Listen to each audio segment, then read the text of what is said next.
अस्सलामुअलैकुम नाज़रीन, मेरी लाइब्रेरी में खुश आमदीद। नए आने वाले नाज़रीन से गुजारिश है कि साथ दिए गए बेल बटन को ज़रूर प्रेस करें ताकि मज़ीद आने वाली वीडियोस आप बर वक्त देख सकें। शुक्रिया। अम्मी अब्बू के साथ मैं स्कूल नहीं जाऊंगा, अदनान मुंह बनाकर बोला। मगर मैं पूछती हूँ कि तुम्हें अब्बू के साथ जाने में क्या परेशानी है। बात दरअसल ये है अम्मी, ये कहते कहते अदनान एक बार फिर रुक गया। अम्मी ने तेवरी पर बल डालकर कहा, आजकल स्कूल में तुम्हारा दिल नहीं लगता, इसलिए स्कूल न जाने के लिए आखिर तुम्हें कोई बहाना तो चाहिए। नहीं अम्मी, ये बात नहीं है।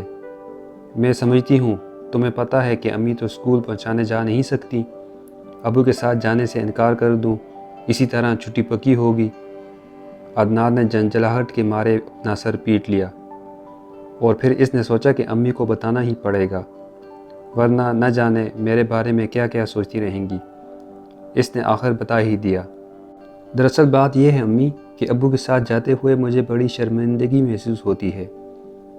अम्मी ने उसे हैरत से देखकर कहा, यह क्या बात हुई?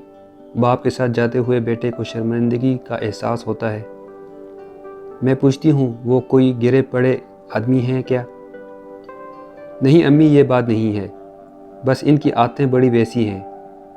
अदनान एक बार फिर चुप हो गया। कैसी हैं? अम्मी की समझ में कुछ नहीं आ रहा था कि अदनान क्या कह रहा है। मतलब ये अम्मी के अबू रास्ते में चलते हुए ज़मीन पर पड़ी हुई चीज़ें उठाकर इधर उधर डाल देते हैं। अदनान ने आखिर जी खड़ा करके कह ही दिया। अम्मी ने गुस्से से कहा, खामोश, वो ऐसे हरगिज़ नहीं हो सकते। अदनान ने कहा, आप यकीन कीजिए अम्मी, अगर चलते चलते इन्हें सड़क पर कोई शीशे का टुकड़ा नज़र आ जाए, या तो इसे कहीं किनारे फेंकेंगे, या अगर छोटे छोटे टुकड़े या किरचियाँ हों तो झुक कर एक एक किरची चुनेंगे और कहीं ऐसी जगह जाकर फेंकेंगे जहाँ किसी का गुज़र ना हो। कभी कोई कांटा दिखाई दिया तो उसे भी उठाकर दूर फेंकेंगे। केले और आम के छिलके भी रास्ते से उठा लेते हैं। जब गुज़रते हुए लोग इन्हें इस हाल में देखते हैं तो मैं शर्म से पानी पानी हो जाता हूँ। अदनान की अम्मी सर पकड़ कर बैठ गई। वो अपने शौहर की हरकतों से वाकिफ़ थी। अब इन्हें अपने बच्चे की परेशानी का अंदाज़ा हुआ। वाकई अगर अदनान इनके साथ स्कूल नहीं जाना चाहता तो ये कोई गलत बात नहीं थी।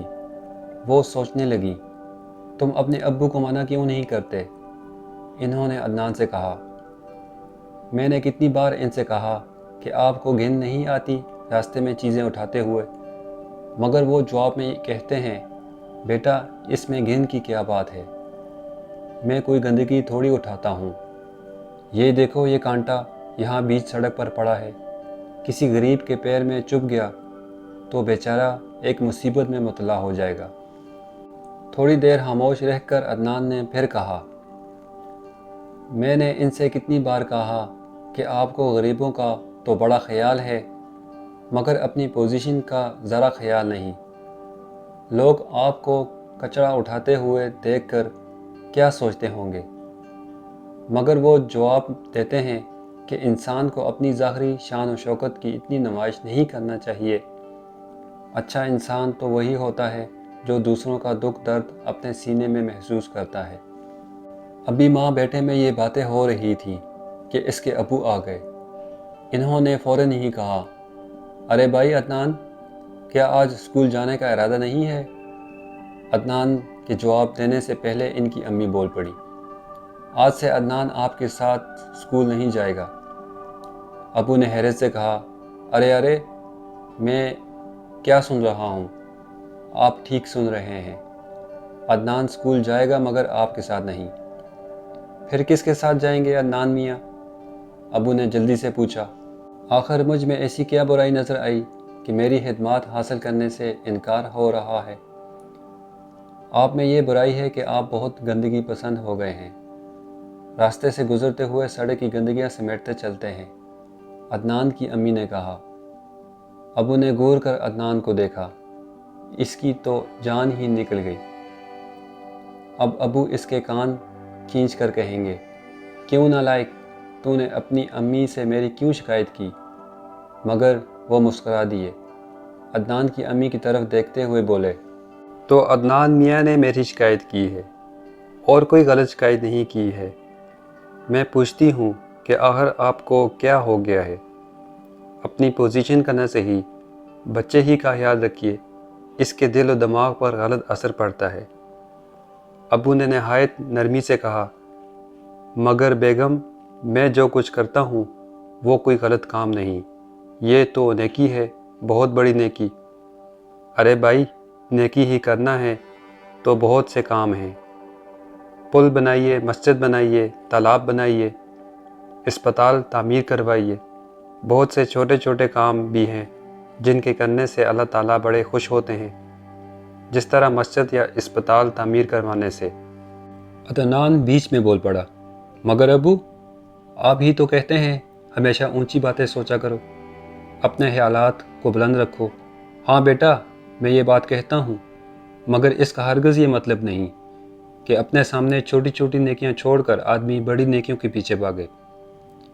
یقین جانو جو لوگ ایسا کرتے ہیں ان کی بڑی نیکیاں بھی قبول نہیں ہوتی۔ یہ آپ کا اپنا فلسفہ ہوگا، میں نہیں مانتی، امی نے تیوری پر بل ڈالتے ہوئے کہا۔ یہ میرا نہیں بلکہ اللہ کا کہنا ہے، اللہ کے تمام نیک بندے یہی بتاتے رہے ہیں۔ ابو ایک لمحے کے لیے رکے اور امی سے بولے، بیگم آپ نے یقیناً یہ بات پڑھی ہوگی کہ آپ کا پڑوسی بھوکا سو گیا تو آپ کی نماز اور روزے نہیں ہوتے۔ عدنان کے ابو بولے، مجھے معلوم ہے، سب معلوم ہے، میں اتنی جاہل بھی نہیں۔ عدنان کی امی بولی۔ وہ عدنان کے ابو کی باتوں سے کچھ قائل ہو گئی تھی، مگر وہ اس کا اظہار بھلا کیسے کرتی؟ مگر مجھے آپ کی یہ نیکی بالکل اچھی نہیں لگتی، آپ سڑکوں پر جھاڑو دیتے پھریں۔ اگر آپ کو اپنے وقار کا خیال نہیں تو کم از کم ہماری عزت کا خیال رکھیں۔ عدنان کی امی یہ کہہ کر دوسرے کمرے میں چلی گئی۔ اس دن کے بعد سے عدنان اکیلے اسکول جانے لگا۔ امی نے اس کے ذہن میں یہ بات بٹھا دی تھی کہ اب وہ ماشاءاللہ بڑا ہو گیا ہے، اچھی طرح سوچ سمجھ کر سڑک پار کیا کرے گا، گھر سے سیدھا اسکول جائے گا اور اسکول سے لوٹ کر سیدھا گھر آئے گا۔ عدنان ایک اچھا لڑکا تھا، والدین کی باتوں پر عمل کرتا تھا۔ اس نے اپنی پیاری امی کی باتوں پر چل کر یہ ثابت کر دیا کہ وہ قابل اعتماد ہے۔ اس طرح ایک فائدہ یہ ہوا کہ اس کے کھیلنے کودنے کے لیے گھر سے باہر جانے کی اجازت بھی مل گئی۔ وہ پڑھنے لکھنے میں جتنا اچھا تھا، کھیلنے کودنے میں بھی اتنا تیز تھا۔ کرکٹ اس کا پسندیدہ کھیل تھا۔ پہلے وہ اپنے محلے کی جونیئر ٹیم میں کھیلا کرتا تھا، پھر اپنے اسکول کی ٹیم میں کھیلنے لگا۔ تھوڑے ہی دنوں میں انٹرنیشنل ٹورنامنٹ شروع ہوا تو عدنان اور اس کا دوست فرح اپنی ٹیم کو ہر میچ میں شاندار کامیابی دلوانے لگے۔ اسکول کے تمام طالب علم اور استادان دونوں سے بے حد خوش تھے۔ انہیں پوری امید تھی کہ ان کے یہ مایہ ناز کھلاڑی ان کے اسکول کے لیے ٹرافی حاصل کرنے میں کامیاب ہو جائیں گے۔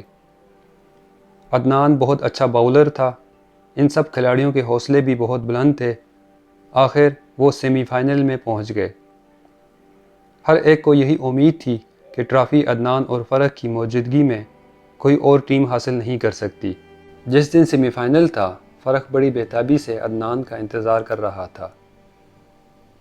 جیسے جیسے وقت گزرتا جا رہا تھا، ویسے ویسے اس کے ساتھ دوسرے لوگوں کی بھی بے قراری میں اضافہ ہوتا جا رہا تھا۔ آخر عدنان کہاں رہ گیا؟ کیپٹن نے فرح سے دریافت کیا، تم لوگوں نے اس کی خبر لی؟ اس کی طرف کسی کو بھجوایا؟ کوئی فون وغیرہ کیا؟ ہیڈ ماسٹر صاحب ایک ہی سانس میں کئی سوال کر گئے۔ کیپٹن کو اپنی غلطی کا احساس ہوا۔ وہ انتہائی شرمندگی سے بولا، نہیں سر، اس کا تو ہمیں خیال ہی نہیں رہا۔ پھر ذرا دیر بعد اسٹیڈیم میں گویا ایک دھماکہ ہوا۔ یہ خبر جیسے ایٹم بم کی طرح پھٹی۔ عدنان زخمی ہو گیا، وہ اسپتال میں ہے۔ پلک جھپکتے میں پورے میدان میں یہ خبر جنگل کی آگ کی طرح پھیل گئی۔ عدنان کیسے زخمی ہوا؟ عدنان کیوں اسپتال میں ہے؟ یہ کسی کو پتہ نہیں تھا۔ فرح نے عدنان کا موبائل نمبر ملایا لیکن وہ بھی آف جا رہا تھا۔ پرنسپل صاحب اور دوسرے ٹیچر صاحبان بھی فکر مند ہو گئے، مگر انہوں نے سوچا کہ اگر اس وقت لڑکوں کی حوصلہ افزائی نہ کی گئی تو ان کی ٹیم کا وقار برقرار رکھنا مشکل ہو جائے گا۔ प्रिंसिपल साहब ने तमाम खिलाड़ियों को जमा करके एक छोटी सी तकरीर की। आज जो लड़का बेहतरीन खेल पेश करेगा इसे एक खुसूसी इनाम दूंगा। ये इनाम क्या और कैसा होगा, फ़िलहाल मैं इसके बारे में आपको कुछ नहीं बताऊंगा। बस इतना समझिए कि ये एक अनमोल तोहफ़ा होगा। ये सुनकर हर खिलाड़ी मुस्तैद और चाको चौबंद नज़र आने लगा, मगर इनके अंदर छुपा हुआ ये एहसास बिल्कुल ख़त्म नहीं हुआ कि अदनान के बगैर क्या वो मैच जीत सकेंगे। वही हुआ जिसका डर था। अदनान की गैर मौजूदगी में टीम मैच हार गई। वो टीम जिसे अदनान की वजह से नाकाबिल शिकस्त समझा जाता था। दूसरे दिन जब फ़र्क और टीम के दूसरे खिलाड़ी अदनान की इयादत के लिए अस्पताल पहुँचे तो इनकी ज़बानी अपनी टीम की हार की खबर सुनकर अदनान को बेहद दुख हुआ। वो इस सदमे से ऐसा नडाल हुआ कि इससे एक लफ्ज़ तक नहीं बोला गया। फिर इसके दोस्तों ने इससे पूछा कि आखिर वो ज़ख्मी कैसे हुआ। चंद लम्हों तक वो इन्हें खाली नज़रों से घूरता रहा, फिर बोला, मैच के लिए मैं घर से तैयार होकर निकला। मैं तेज़ी से जा रहा था कि मुझे स्टेडियम तक पहुंचने में देर न हो जाए। चंद कदम के फासले पर मेरा पैर केले के एक छिलके पर पड़ा और मैं तेज़ी से फिसला कि अपना तवाज़ुन बरकरार रखना मेरे लिए मुश्किल हो गया। मेरे सर, कमर और पैरों पर चोटें आईं। ठीक इस वक्त सामने से एक तेज़ रफ्तार गाड़ी आती हुई नज़र आई तो मैंने बड़ी फुर्ती से करवट बदली। मेरे करवट लेते ही गाड़ी टांग से गुजर गई। मैं गाड़ी की जद से तो बच गया, मगर करवट लेते ही एक नई मुसीबत में मुब्तला हो गया। मुझे ऐसा लगा कि मेरे सारे जिस्म पर सुइयां चुभ गई हों। इस मुसीबत से अपने आप को बचाने के लिए मैंने उठना चाहा तो मेरा हाथ लहू नहान हो गया। मैंने पत्थर समझकर जिस चीज़ का सहारा लिया था वो तो कोई टूटा हुआ कांच का गिलास था। लोगों ने मुझे उठाकर अस्पताल पहुंचाया। चंद दिन बाद अदनान को अस्पताल से छुट्टी मिल गई। वो घर चला आया, मगर अभी इसके ज़ख्म भरे नहीं थे। अल्लाह ने रहम किया था कि इसकी कोई हड्डी नहीं टूटी थी। सर में चोटें आई थीं, मगर वो खतरनाक नहीं थी। कुछ रोज़ बाद सर के ज़ख्म भर गए। 2 महीने के बाद अदनान मुकम्मल तौर पर सेहतयाब हो चुका था। अम्मी अबू इसकी सेहतयाबी का जश्न मनाने का प्रोग्राम बनाया। एक दिन इस तकरीब की खरीदारी के लिए अदनान, इसकी अम्मी और अब्बू घर से निकले। अभी चंद कदम आगे बढ़े थे कि एक सड़क पर आम का छिलका नज़र आया। इसे देखते ही अबू से पहले अदनान इसकी तरफ चिपटा और झुक कर बिला तकल्लुफ़ उठाकर दूर फेंक दिया। तौबा तौबा, ये क्या कर रहे हो अदनान, तुम्हें घिन नहीं आती सड़क से गंदगी उठाते हुए? अबू ने कहा। अदनान अपने अब्बू से लिपट गया और बोला, अब्बू माफ़ कर दीजिए, मैंने आपको समझने में बड़ी गलती की थी। काश आप की तरह हर आदमी इन छोटी छोटी नेकियों को हकीर न समझे। रास्तों पर पड़े हुए कांटों, शीशों और छिलकों को उठाना अपनी तौहीन न समझे। इसे गंदगी तस्वर न करे तो मेरे जैसा कोई लड़का कभी ज़ख्मी ना हो, कोई आदमी किसी हादसे का शिकार ना हो।